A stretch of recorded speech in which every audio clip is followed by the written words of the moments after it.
They called her a gold digger. They called her trash. When Audrey signed the divorce papers without asking for a single dime of the Harrington fortune, her ex-husband laughed in her face. He thought he had won. He thought she was walking out of his mansion to sleep on the streets. He was wrong. Dead wrong. Because he didn't know that the woman scrubbing his floors wasn't who she said she was. And he certainly didn't expect that, less than an hour later, the most expensive private jet in the world would touch down on the tarmac, not for a billionaire CEO, not for a head of state, but for the girl who just left with nothing. The silence in the room was heavy, smelling of old money, beeswax polish, and the suffocating scent of Victoria Harrington's Chanel No. 5. Audrey sat on the edge of the velvet armchair, her hands folded neatly in her lap. She wore a simple grey cardigan that had seen better days and jeans that were fading at the knees. Across from her, sitting behind a mahogany desk that cost more than most people's cars, was Liam. Liam Harrington. The man she had loved for 3 years. The man she had nursed through a bout of pneumonia. The man she had cooked for, cleaned for, and supported while he played the role of the stressed heir to the Harrington real estate empire. Now, he wouldn't even look her in the eye. "Just sign it, Audrey." His mother, Victoria, snapped from the corner. She was swirling a glass of Chardonnay, even though it was barely 10 in the morning. "Stop dragging this out. We all know why you're hesitating. You're waiting for a payout. Well, honey, look at the prenup. You get what you came with, which, if I recall, was a suitcase full of rags and a sob story." Audrey looked at Liam. "Liam, is this really how you want to do this?" Liam finally looked up. His face, once handsome to her, now looked sharp and cruel. He adjusted his silk tie, the one she had bought him for his birthday by saving up grocery money for 3 months. "Mother is right, Audrey," Liam said, his voice devoid of emotion. "It's over. The novelty has worn off. I need a wife who fits my world, someone who knows how to host a gala, not someone who panics over which fork to use for the salad. You were a phase, a rebellion against my expectations. But I'm done rebelling." He slid the document across the table. "Sign it. Leave the house key. You can keep the clothes on your back. Consider it a parting gift." Audrey felt a strange calmness wash over her. For months, she had tried to be the perfect wife. She had endured Victoria's sneers, Liam's late nights, and the whispers of their society friends who treated her like the help. She had stayed because she believed in the vows, for better or for worse. But this was the end of the line. She reached for the Mont Blanc pen resting on the desk. "I don't want your money, Liam," Audrey said softly, "and I don't want a settlement." Victoria let out a shrill, mocking laugh. "Oh, listen to her, playing the martyr. She thinks if she acts noble, you'll cut her a check out of pity. Don't fall for it, Liam." "I'm not playing anything," Audrey said. Her hand didn't shake as she put the pen to the paper. The sound of the nib scratching against the thick, legal bond was the only sound in the room. Audrey C.K. She signed it. She pushed the papers back. "There," Audrey stood up. "You have your freedom, and you keep your money, all of it. I hope it keeps you warm at night." Liam blinked, looking at the papers. He seemed momentarily stunned that she hadn't fought, hadn't begged, hadn't asked for alimony. But the surprise was quickly replaced by a smug grin. "You're an idiot," Liam sneered. "You could have fought for at least 10 grand. Now, you're walking out of here with nothing. Where will you go? Back to that trailer park?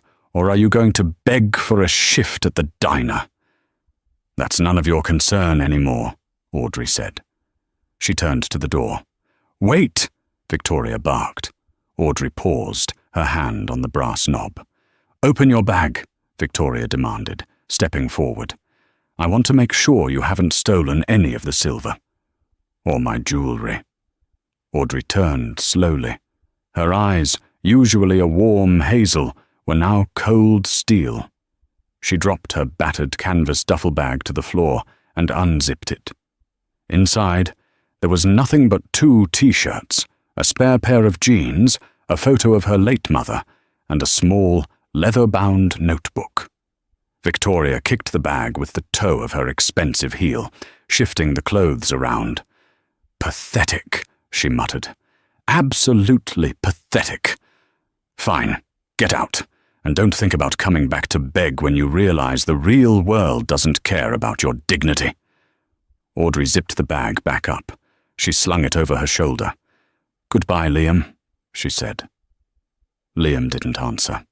He was already pouring himself a drink, celebrating the removal of the stain on his reputation. Audrey walked out of the massive oak double doors of the Harrington estate. The heavy door clicked shut behind her, with a finality that echoed in her chest. She walked down the long, winding driveway, lined with manicured hedges. It started to drizzle, a cold, grey rain that soaked through her thin cardigan instantly. From the window of the study, Liam watched her go, a tiny, solitary figure walking toward the main gate. "She's walking to the bus stop," Liam chuckled, taking a sip of scotch. "It's a 3-mile walk. She really is destitute." "Good riddance," Victoria said, raising her glass. "To the future, Liam. A future with someone of status." They toasted, warm and dry in their mansion, watching the woman they thought was a nobody disappear into the rain. They had no idea that the nobody walking down their driveway was about to make a phone call that would shake the very ground they stood on. The rain was coming down harder now, plastering Audrey's hair to her face. She walked until she was well out of sight of the Harrington gates, around the bend of the winding country road that led toward the highway. She stopped at a small, secluded lay-by, a spot usually used by maintenance trucks. She didn't look like a woman who had just lost her home and her husband. She stood taller now, the slump in her shoulders, the posture of a woman constantly apologizing for her existence, was gone. She reached into her pocket. She didn't pull out the cracked Android phone Liam allowed her to use. She reached into the inner lining of her duffel bag and pulled out a sleek, black satellite phone, a device that cost more than Liam's car. She dialed a single number. "Status," she said, her voice crisp and commanding. Gone was the soft, timid tone she had used for 3 years. "Ma'am," a deep voice answered instantly on the other end. "We have been holding pattern. We are currently 10 minutes out from Harrington Private Airfield. The crew is ready." "Divert the car to my current location. I'm done walking," Audrey said. "Understood. Estimated time of arrival. 2 minutes. Welcome back, Miss Kensington." Kensington. The name felt heavy on her tongue, familiar and dangerous. For 3 years she had been Audrey Smith, nobody, orphan, waitress. But before that, she was Audrey Kensington, sole heiress to Kensington Global, one of the largest private equity conglomerates in the Western Hemisphere. She had left that life behind because she wanted to know if someone could love her for her, not the billions attached to her name. She met Liam in a coffee shop 3 years ago. He was charming, seemingly kind. She thought she had found it. She hid her identity, cutting off her access to the family trust, living on a waitress's wage to see if he was real. He wasn't. She had found her answer, and the experiment was over. 2 minutes later, a matte black SUV with tinted windows, looking more like a military vehicle than a luxury car, screeched around the bend. It came to a halt right in front of her. 2 men in dark suits jumped out, opening umbrellas instantly to shield her from the rain. "Miss Kensington," the lead security officer said, bowing his head slightly. "We have fresh clothes in the vehicle. The jet is fueled and cleared for takeoff to New York." "Thank you, James," Audrey said, sliding into the warm leather interior. She peeled off the wet grey cardigan and tossed it onto the floor of the car. She never wanted to see it again. "Where to first, Mom?" James asked from the front seat. "The airfield," Audrey said, her eyes narrowing. "Liam is flying to Miami today for the real estate summit, isn't he?" "Yes, Ma'am. His flight is scheduled to depart in 30 minutes. He's flying commercial, first class, but he's currently in the VIP lounge at the private terminal. He likes to network there before heading to the main concourse." Audrey smiled, but it didn't reach her eyes. "Perfect. Take me to the tarmac. I want to make sure my departure is noticed." The Harrington private airfield was a small, exclusive strip used by the local elite. Liam Harrington was currently standing by the window of the lounge, swirling another drink. He was surrounded by a few business associates, bragging about his upcoming deals. "Yeah, just finalized the divorce this morning," Liam was saying loudly.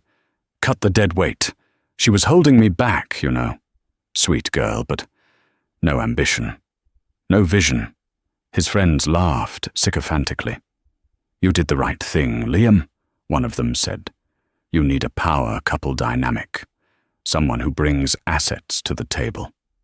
"Exactly," Liam nodded. "I mean, she left with a duffel bag. Can you imagine?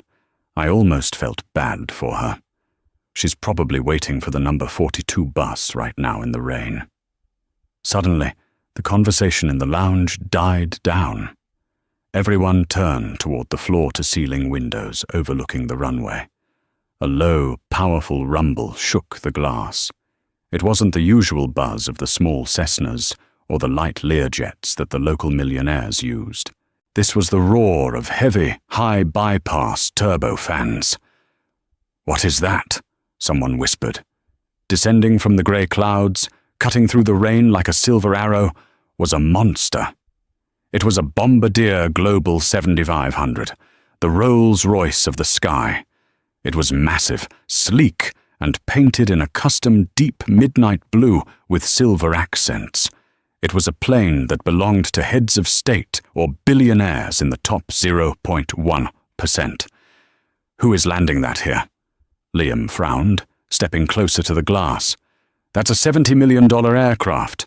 Nobody in this town owns one of those." The massive jet touched down smoothly, its reverse thrusters kicking up a spray of water that looked like a royal salute. It taxied not to the public hangars, but directly to the exclusive VIP disembarkation point, right in front of where Liam was standing. The stairs of the jet unfolded automatically. A black SUV, the one Audrey was in, raced across the tarmac and pulled up right next to the stairs. "Must be a celebrity," Liam muttered, feeling a pang of jealousy. He prided himself on being the big fish in this pond. This jet made his family's wealth look like pocket change. The door of the SUV opened. A woman stepped out. She wasn't wearing a wet grey cardigan anymore. She was wearing a sharp, tailored white pantsuit that screamed power. She had oversized sunglasses on, and her hair was pulled back in a sleek, severe bun. She looked like a queen returning to her throne. Liam squinted. "Is that—" The woman paused at the bottom of the stairs. She turned, just for a second, toward the glass window of the terminal. She took off her sunglasses. Liam dropped his glass. It shattered on the floor, splashing scotch over his polished shoes. It was Audrey. But it wasn't the Audrey he knew. This woman stood with a spine of steel. She handed her duffel bag to a flight attendant, who bowed low to her. "No," Liam whispered, his face draining of color. "That's impossible. She's broke. She has nothing." "You know her?" his friend asked, eyes wide. That's my ex-wife," Liam stammered. "Your ex-wife?" The friend laughed in disbelief. "Liam, the tail number on that plane is registered to Kensington Global. That's the Kensington family jet. If that's your ex-wife, You just divorced one of the richest women on the planet." Liam felt the room spin. He watched as Audrey walked up the stairs of the jet. She didn't look back again. The heavy door sealed shut. Seconds later, the massive engines roared to life, shaking the windows of the lounge. The jet taxied out and took off, soaring into the clouds, leaving Liam standing in a puddle of spilled scotch and regret. He grabbed his phone and dialed her number. "The number you have reached is no longer in service." 6 months had passed since the day the Global 7500 jet tore a hole in the sky above Harrington Airfield, taking Liam's illusion of control with it. 6 months, and the Harrington estate felt less like a manor and more like a mausoleum. Liam sat in the same study where he had forced Audrey to sign the papers. The room looked identical, the heavy oak furniture, the leather-bound books that nobody read. But the atmosphere had curdled.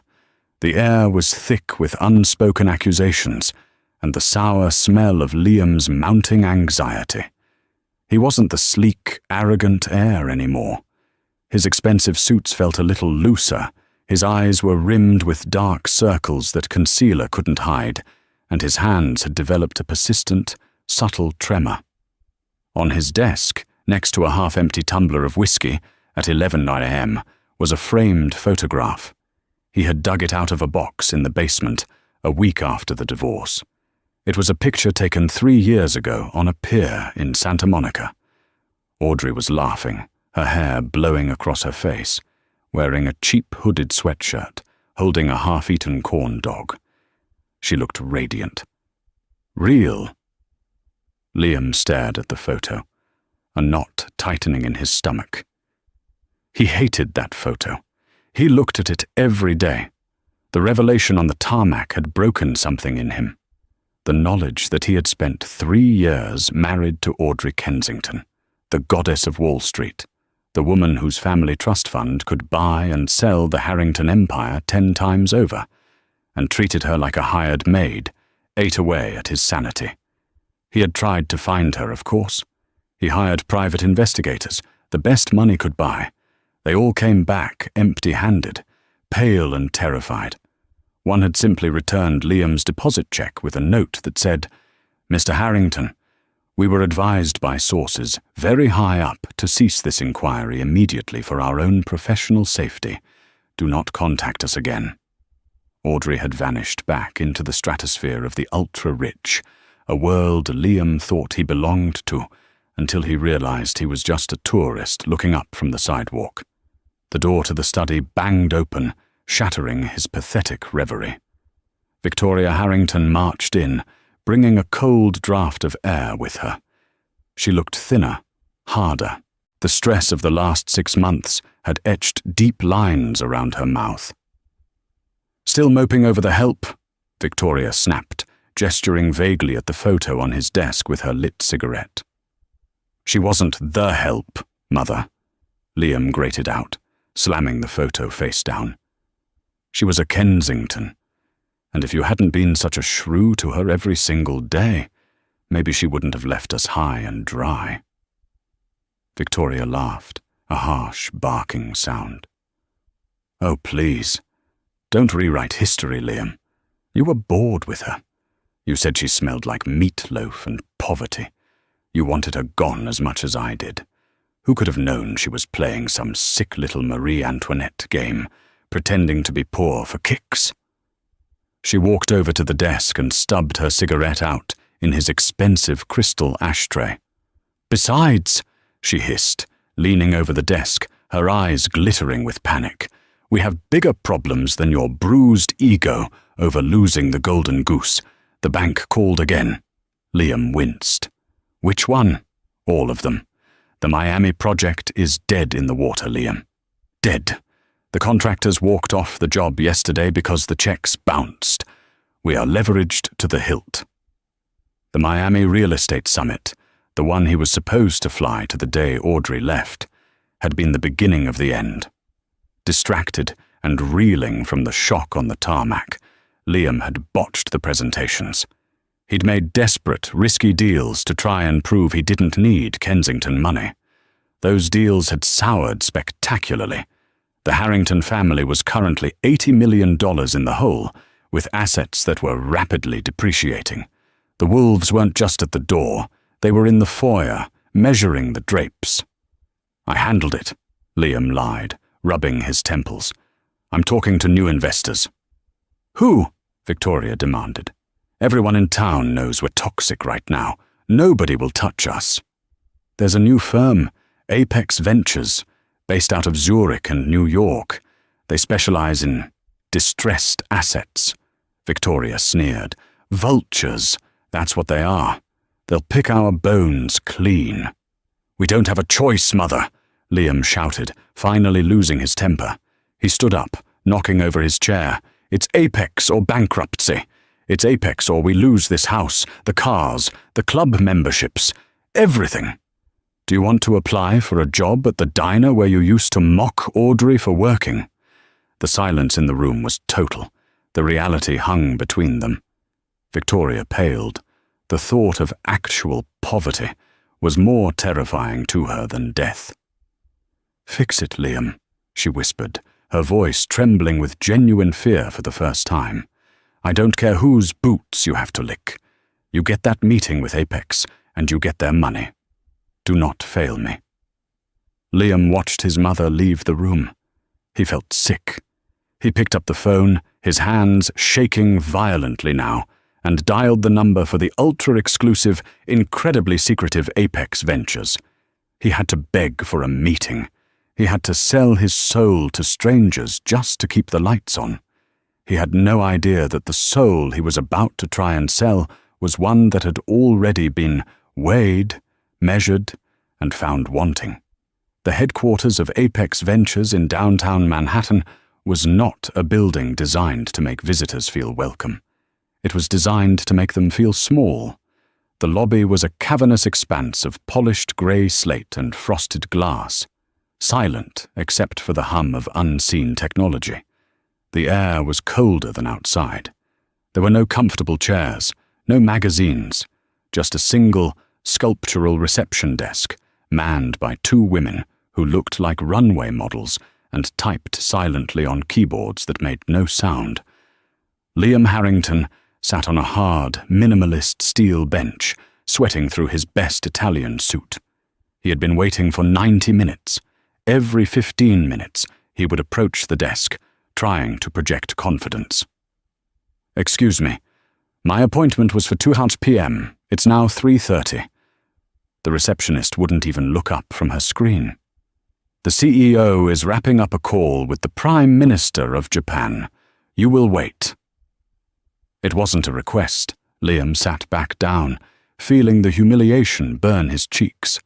6 months ago, he wouldn't wait 5 minutes for a senator. Now, here he was, a supplicant. He clutched his leather portfolio case tightly. Inside were the doctored financial projections for Harrington real estate, his desperate attempt to paint a sinking ship as a fixer-upper opportunity. Finally, at 4:15 p.m., one of the receptionists stood up. "The CIO will see you now. Top floor, conference room A." Liam took the private elevator up 40 stories. His ears popped. The doors slid open onto a hallway that was even more intimidating than the lobby. The carpet was so thick it felt like walking on moss. The art on the walls were original Basquiat's and Rothko's, millions of dollars just hanging there casually. He approached the massive double doors of Conference Room A. He took a deep breath, adjusted his tie, put on his best $1 million smile, the one that used to charm investors and women alike, and pushed the doors open. The room was enormous. 2 entire walls were floor-to-ceiling glass, offering a panoramic view of Central Park and the city skyline below. The city looked like a toy set from up here. In the center of the room was a conference table made of a single slab of black marble, easily 30 feet long. At the very far end of the table, a solitary figure stood with their back to the door, looking out over the city. The figure was slight, dressed in a dark, impeccably tailored power suit. Mr. Harrington, the figure said, without turning around. The voice was low, calm, and sent a bolt of absolute freezing terror straight down Liam's spine. He knew that voice. He had heard it whisper, "I love you," in the dark. He had heard it meekly ask for grocery money. He had heard it say, "Goodbye, Liam," in the rain 6 months ago. "Please, take a seat at the other end." Liam couldn't move. His legs felt like lead. "Audrey?" he whispered, his voice cracking. The figure turned slowly. It was her. But it wasn't. The Audrey standing at the end of that marble table bore zero resemblance to the woman who had scrubbed his floors. Her hair, once always tied back in a messy ponytail, was now a sharp, sleek, angular cut that framed her face like armor. Her makeup was flawless, highlighting eyes that were no longer warm hazel, but hard, polished amber. She wore no jewelry except for a single, massive diamond solitaire ring on her right hand, a family heirloom worth more than Liam's entire company in its current state. She didn't smile. There was absolutely no recognition of their past intimacy in her eyes. She looked at him the way a scientist looks at a microbe under a microscope. "In this building, Mr. Harrington, you will address me as Ms. Kensington, or Madam CEO, if you prefer the formality." Liam staggered to the chair at the opposite end of the table and collapsed into it. He felt like he was hallucinating. You own Apex Ventures?" "I own many things, Liam," Audrey said coldly, remaining standing. She pressed a button on the table, and blinds automatically lowered over the windows, plunging the room into a dim, serious light. "Apex is merely the acquisition arm I use for cleanup projects." Liam's mind was racing, trying to find purchase on this slippery new reality. His ex-wife, the waitress, was the shark he had come to beg for mercy.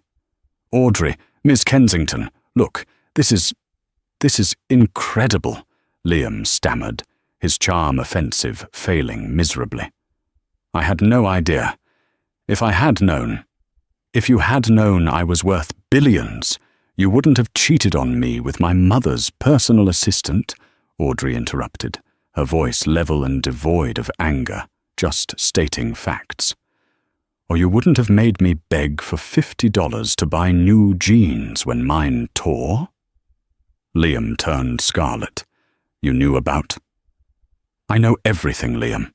I knew everything then, and I know everything now. I know you're 80 million in debt. I know the banks have blacklisted you. I know your mother pawned her emerald necklace last week just to pay the landscaping staff so the neighbors wouldn't suspect you're destitute." Liam felt stripped bare. There were no secrets here. "Why did you take this meeting?" Liam asked, his voice hollow. "If you hate me, why bring me here?" Audrey finally walked toward the table. She didn't sit. She placed her hands flat on the marble and leaned forward slightly. "Hate requires energy, Liam. I don't hate you. You're an irrelevance. A bad investment I wrote off." She paused, her eyes boring into him. "I took this meeting because you are looking for a buyer for Harrington Real Estate, and I am in the market for distressed properties." Liam felt a flicker of pathetic hope. "So, you'll invest? You'll help us turn it around? Look, Audrey, I know we ended badly, but the company has good bones. With your capital, we could—" "Stop!" Audrey said. The word was soft, but it hit like a slap. She slid a thin manila folder down the long marble table.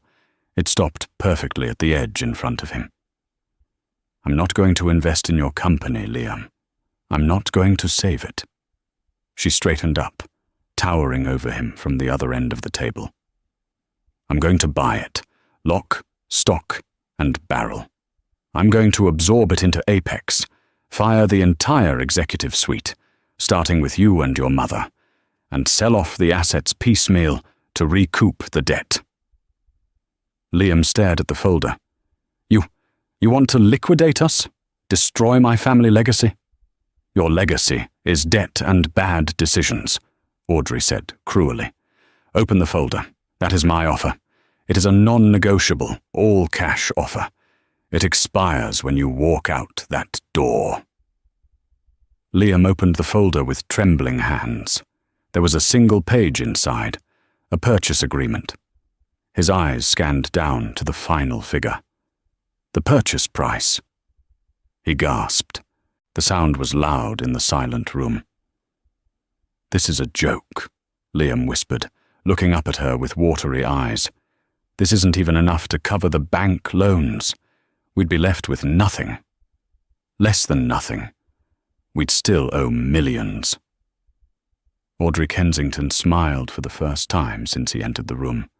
It was a terrifying, predatory smile that didn't reach her eyes. I know, she said softly.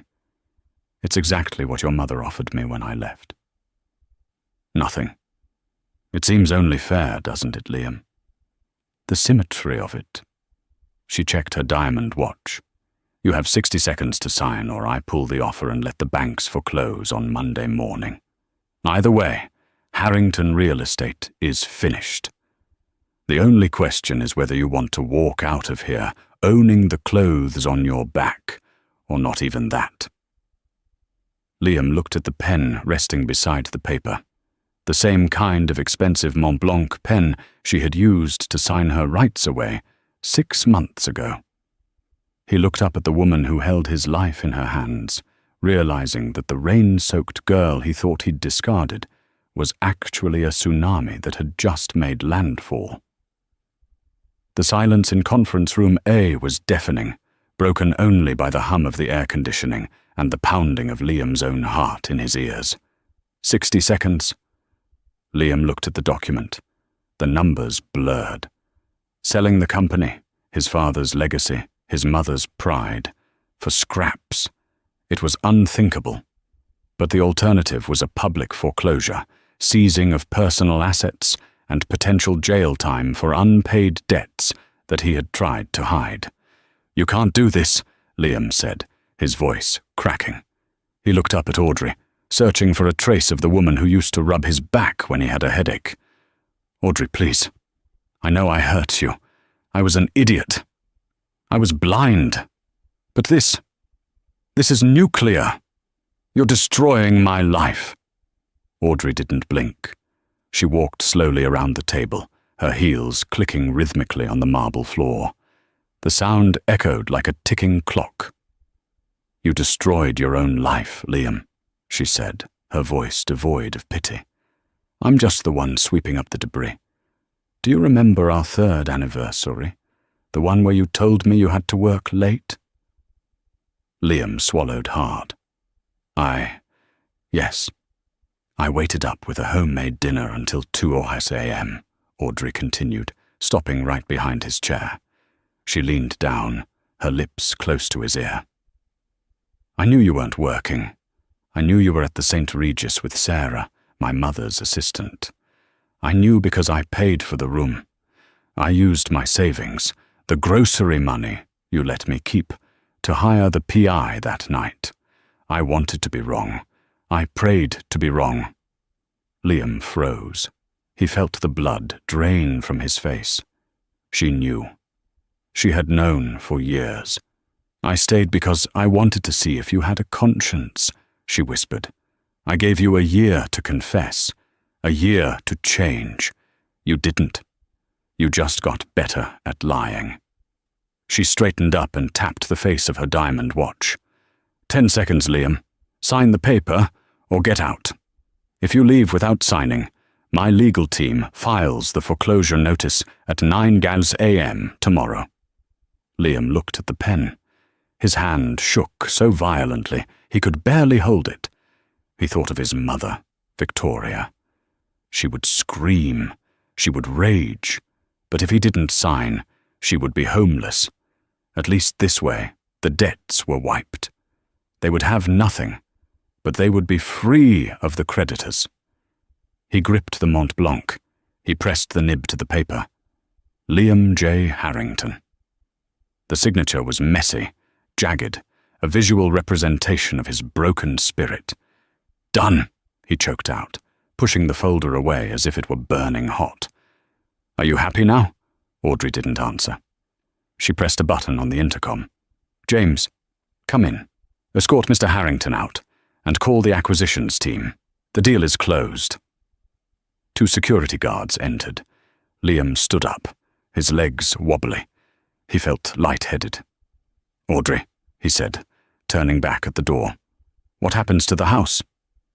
Audrey was already looking at her tablet, scrolling through data. She didn't look up. "The house was collateral for the business loans you took out in January," she said continuously. "It belongs to Apex Ventures now. You have 24 hours to vacate the premises. Take only personal items.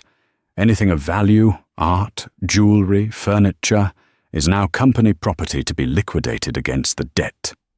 24 hours, Liam gasped. "That's impossible. You made me leave in 10 minutes, Audrey replied, finally meeting his eyes with a gaze that could cut glass. "I'm giving you a day. Consider it a final act of charity. Goodbye, Liam." The drive back to the Harrington estate was a blur. Liam didn't remember navigating the highway. He just remembered the feeling of impending doom. When he pulled into the driveway, he saw the moving trucks. They weren't there to help him pack. They were sleek, black trucks with the Apex Ventures logo on the side. Men in uniforms were already cataloguing the garden statues.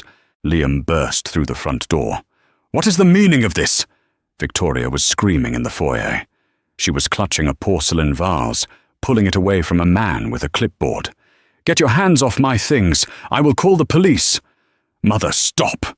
Liam said, his voice dead. Victoria spun around, her eyes wild. "Liam! Thank God! Tell these vultures to leave! They say the house has been sold! Tell them they're crazy!" Liam walked over and gently took the vase from her hands. He handed it to the man with the clipboard. "It's true, Mother." Victoria stared at him, her mouth opening and closing like a fish. "What?" "I signed it over," Liam said, collapsing onto the bottom step of the grand staircase. "I signed everything over. The company, the accounts, the house. It's gone. We're bankrupt." You sold us out?" Victoria shrieked. She raised her hand and slapped him across the face. The sound echoed through the cavernous hall. "You coward! You useless, spineless coward! Who did you sell to?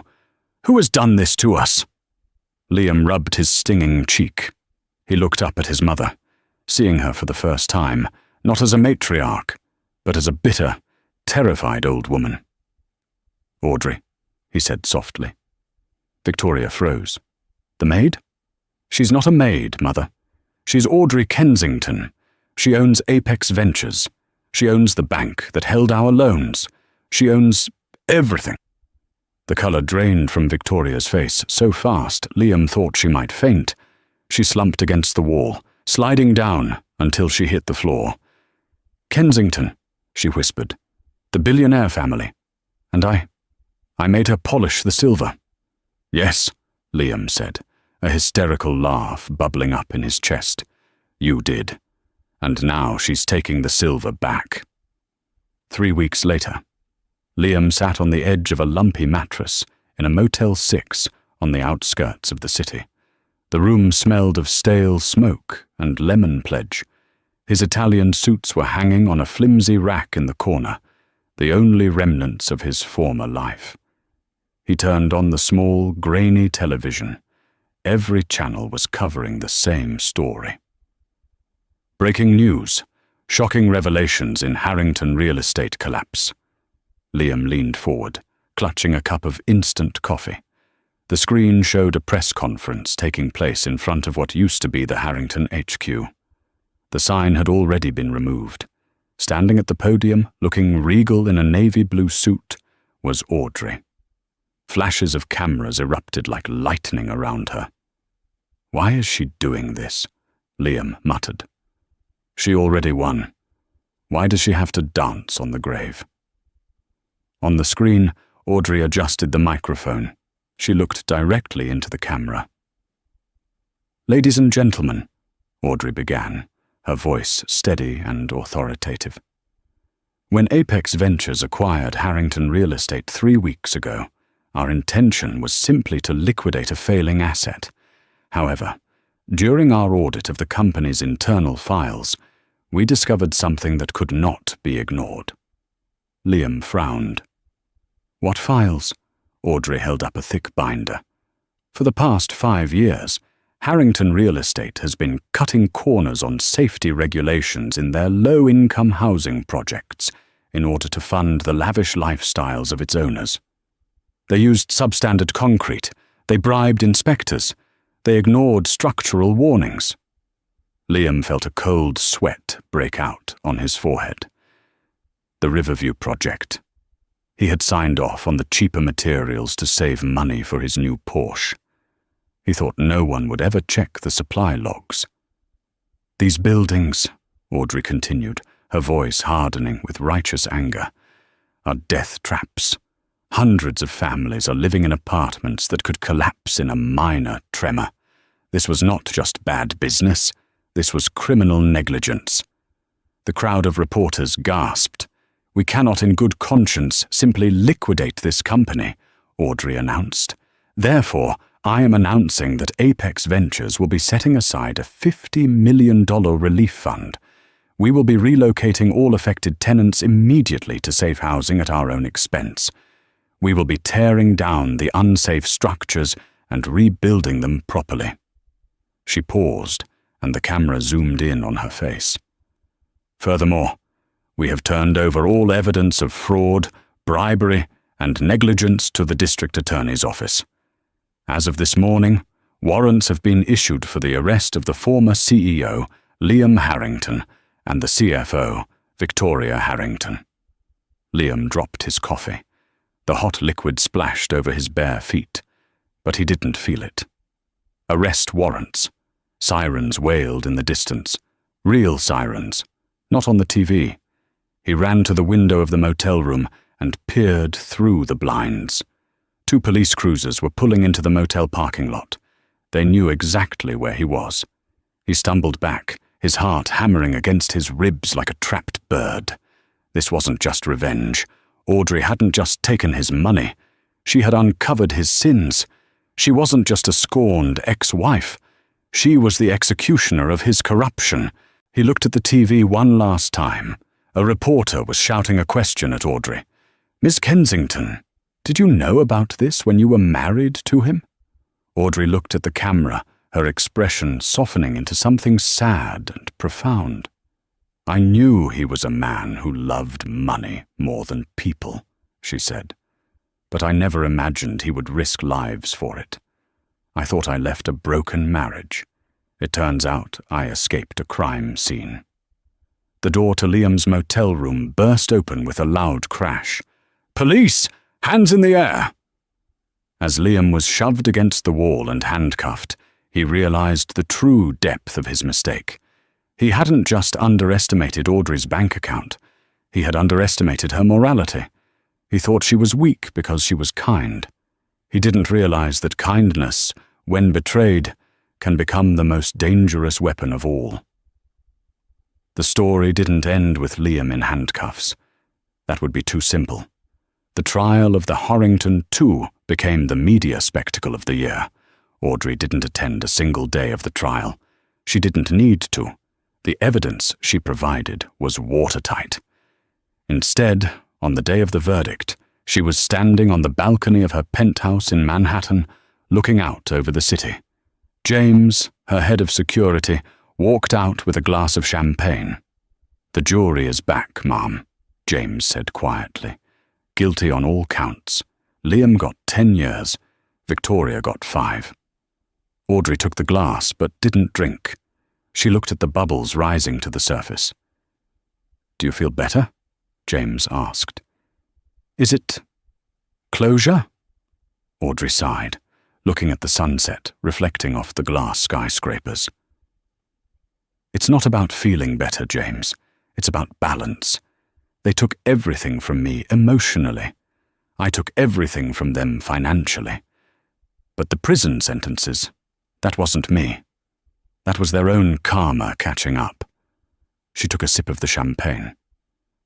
But there is one loose end, she said, her eyes narrowing slightly. Ma'am?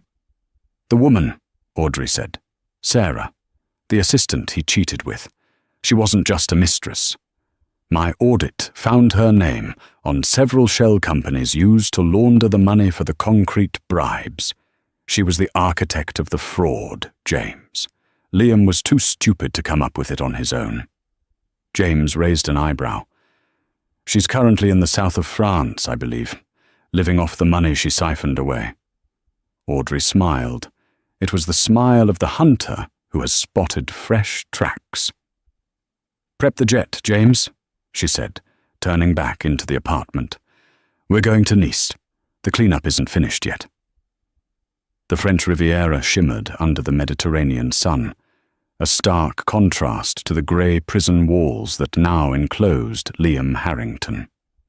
Sarah sat on the terrace of the Hotel du Cap Eden Rock in Antibes, wearing oversized sunglasses and a wide-brimmed hat. She sipped a glass of rosé that cost more than her old weekly salary as a personal assistant. She checked her phone. The news from New York was everywhere. Harrington dynasty crumbles. CEO jailed. Sarah smiled, a small, cruel curving of her red lips. She had played the game perfectly. She had seduced Liam, not because she loved him, God, no. He was a whiny, entitled child, but because he was the perfect patsy. She had convinced him to cut corners on the construction materials. She had set up the shell companies. She had funneled the difference, nearly $12 million, into offshore accounts in the Cayman Islands, accessible only by her. Liam was in prison, Victoria was ruined, and Sarah was here, wealthy, free, and invisible. Mademoiselle, a waiter approached her table. There is a guest who would like to join you. Sarah frowned. I didn't expect anyone. Tell them I'm busy. I'm afraid she insisted, the waiter said, stepping aside. Sarah looked up. The glass of rosé slipped from her fingers and shattered on the expensive stone tiles. Standing there, backlit by the azure sea, was Audrey. She wasn't wearing a power suit today. She was dressed in a flowing white sundress that looked deceptively simple, but was likely bespoke silk. She looked effortless, dangerous. Hello, Sarah, Audrey said, sliding into the chair opposite her. Enjoying the view? Sarah's heart hammered against her ribs, but she forced herself to regain composure. She was in France. Audrey had no jurisdiction here. Audrey, Sarah said, her voice dripping with fake sweetness. I heard about the trial. So tragic. I was just taking some time away to process the shock. Poor Liam. Cut the act, Sarah, Audrey said, signaling the waiter to bring a fresh glass. I know about the shell companies. Orion Holdings, Blue Jay LLC. Very creative names. Sarah's eyes narrowed. I don't know what you're talking about. I was just an employee. You were the architect, Audrey corrected calmly. My forensic accountants found the digital trail. You were sloppy, Sarah. You thought because you used a VPN, you were invisible? You logged into the Cayman accounts from the Harrington office IP address 3 times. Sarah laughed, but it sounded brittle. So what? Proving I logged in isn't proving I stole anything. And even if you could prove it, the money is gone. It's in a jurisdiction the US courts can't touch. You can't touch me, Audrey. I won. Audrey leaned back, crossing her legs. She looked at Sarah with a mixture of pity and amusement. You think money is the only power I have? Audrey asked. You think I came all the way to France just to talk to you? What are you going to do? Sarah sneered. Call the police. Interpol takes months to process extradition requests for white-collar crimes. By the time they file the paperwork, I'll be in Dubai. Audrey took a slow sip of water. "Actually, I didn't call the police," Audrey said. "I called the bank." Sarah frowned. "Which bank?" "The bank in the Caymans where you hold your $12 million, Audrey said. "Specifically, the First Royal Bank of the Antilles." "So," Sarah scoffed, "they have strict privacy laws." "They do," Audrey nodded. "Usually. But see, Sarah, you didn't do your homework. Last month, Kensington Global, my family's company, acquired a majority stake in the parent company that owns First Royal Bank." Sarah went pale. "I own the bank, Sarah," Audrey whispered, "and as the owner, I authorized an internal audit this morning. We flagged your accounts for suspicious activity linked to international money laundering. Your assets were frozen 20 minutes ago." Sarah scrambled for her phone. She opened her banking app. "Access denied. Account status: frozen, pending investigation." "No," Sarah gasped. "No, you can't do that." "I just did," Audrey said. "And since money laundering is a crime in France as well, I took the liberty of sharing my findings with the gendarmerie." Sarah looked up. At the entrance to the terrace, 2 uniformed French police officers were speaking with the hotel manager. They pointed toward Sarah's table. "You witch," Sarah hissed, standing up, knocking her chair over. "You vindictive little—" "I'm not vindictive," Audrey said, remaining seated, perfectly calm. "I'm just thorough. You helped destroy my marriage. You helped ruin the lives of hundreds of tenants who lived in unsafe buildings just so you could buy designer purses. You're not a victim, Sarah. You're a parasite." The officers approached the table. "Mademoiselle Sarah Jenkins," the officer asked, "please come with us." Sarah looked at the ocean one last time, the freedom she had tasted for only a few weeks. Then she looked at Audrey. "He never loved you, you know," Sarah spat as the officers took her arms. "Liam, he never loved you." Audrey stood up. She walked close to Sarah, invading her space. "I know," Audrey said softly. "And he never loved you either. He loved himself. We were both just mirrors for his ego. The difference is, I shattered the mirror. You tried to steal it." She watched as the police led Sarah away through the horrified crowd of tourists. Audrey stood alone on the terrace. The sun was setting, painting the sky in hues of purple and gold. Her phone buzzed.